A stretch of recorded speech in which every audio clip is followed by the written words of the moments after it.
Hi everyone, hope you are all doing well and welcome back to another New World video.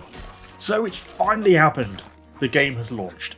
Feels kind of weird really after quite a few years of following the game and doing a few videos on it in the background and being in lots of the different testing phases. I can actually finally now play and know that the game isn't going to be wiped. I don't know, strange feeling. So I wanted to do a little bit of a summary though of day one, of launch day, as it's certainly not been without its problems, from some pretty hefty queue times to very long enemy respawn durations on some of the monsters. Been a little bit of a bumpy start. But I think it is those queue durations that have really been causing the bulk of the problems. I didn't get in at launch, I was streaming over on Method's channel for the first 8 hours, so it wasn't around till around 1 PM UK time, obviously on the EU servers, that I was trying to log in. And at the time, the queue wasn't too bad. Only around 200 people or something I was trying to queue to get in.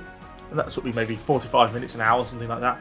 But as EU Prime Time approached, those queues grew out of control, well into the thousands on some servers.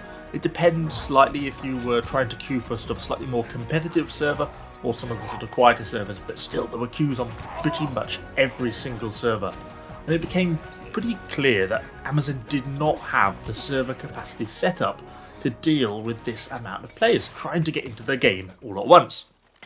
The worst I heard, I think, was on the Australian servers. I think it was Utopia that actually went above 10,000 players in the queue. So I suppose a good question for you all would be, did you get stuck in a queue?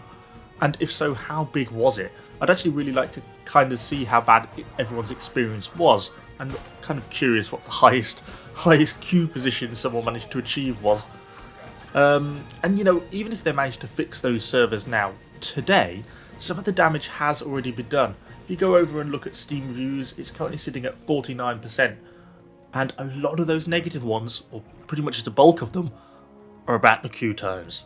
We also had problems with some of the enemy bosses, such as Overseer Zane, who had an extremely slow 5-minute respawn time, which resulted in just loads of players waiting to get the kill on him. Stuff like this, pretty basic stuff. Hopefully this sort of stuff gets patched pretty quickly, like as in today.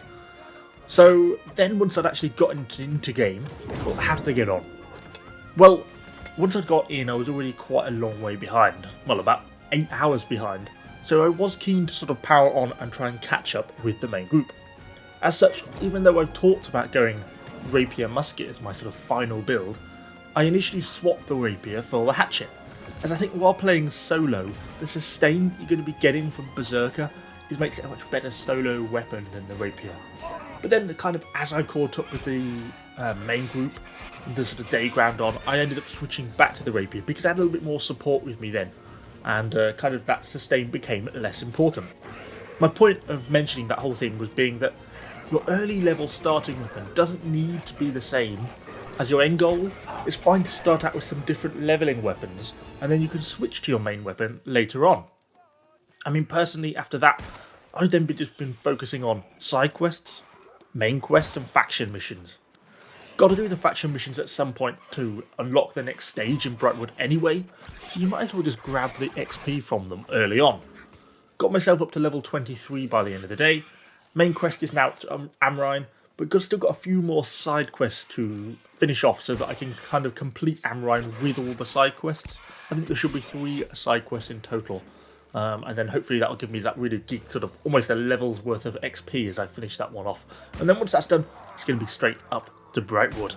I haven't really got any PvP flagging in yet. We know they mentioned in the patch notes that they have shifted the PvP scaling more back towards closed beta levels, but it sounds like it's not gone back as far as. They've gone for a hybrid between open and closed beta, so we really need to test that out. But because I was quite a long way behind and I was really just focused on trying to catch up with the main guild group, I actually didn't flag at all on day 1.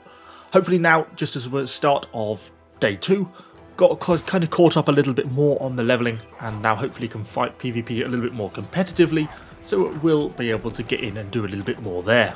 So it's certainly been an interesting day 1.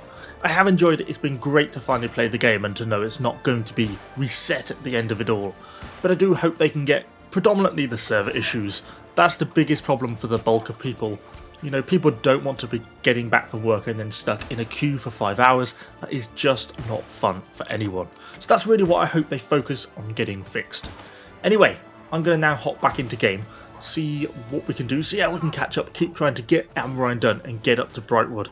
So, hope you all have a good day, and I shall see you all guys on the next video.